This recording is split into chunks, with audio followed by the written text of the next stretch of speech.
They came like a storm. 100,000 soldiers. Drums thundered through the dawn, and the trembling of the earth felt like the heartbeat of doom. From the hills, you could see the endless waves of armor, shields glinting under the sun, and horses stamping the ground in perfect rhythm, a machine of conquest moving westward. And against that sea of steel stood barely 2,000 men, tired, wounded, yet unbroken. At their head, an old nobleman with silver hair, his face carved by battles, his eyes still burning like the flame of a forge. He knew he would not return, but he also knew that if he stood, Europe might live another day. His name was Nikola Subic Zrinski, and this was his final sunrise.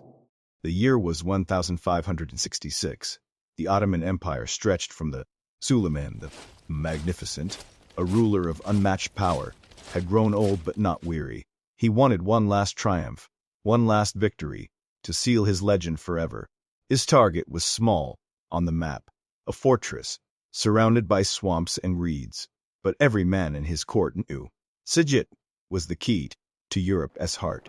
Inside those walls, Zrinski prepared his men. No songs, no speeches, just quiet resolve. He inspected cannons, kissed his wife's hand for the last time, and wrote a letter to the King of Austria saying, "I will hold this fortress as long as I live. If you hear that Siget has fallen, know that I am no longer among the living." When news came that the Sultan was marching with 100,000 men, many advised Zrinski to retreat. He only smiled. A band does not run from his people. Let the Sultan come. He will find warriors, not slaves. And the Sultan came. Day after day, the horizon darkened.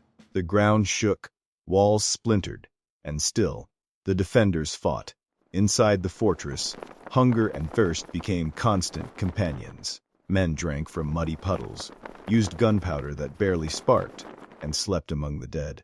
Each dawn, the priests rang the bells of Siget, not to call the living, but to honor those who had fallen the night before. When the Ottomans sent a messenger offering safe passage and gold, Zrinski listened, silent and still.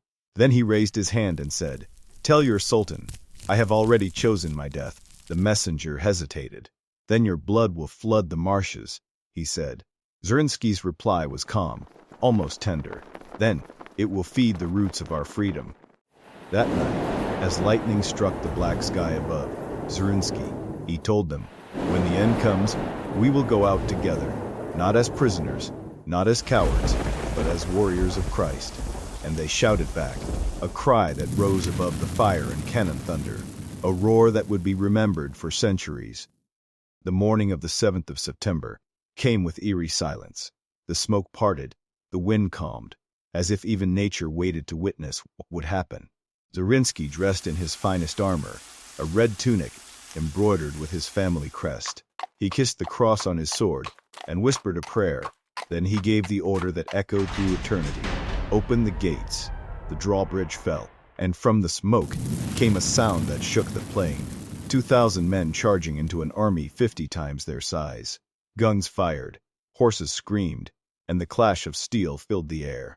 Zrinski was at the front, his sword carving through the tide of enemies like light through shadow. He struck down foes left and right, his armor drenched in rain and firelight. An arrow pierced his shoulder. He pulled it out and kept fighting. A cannonball tore the gate behind him. He did not turn back.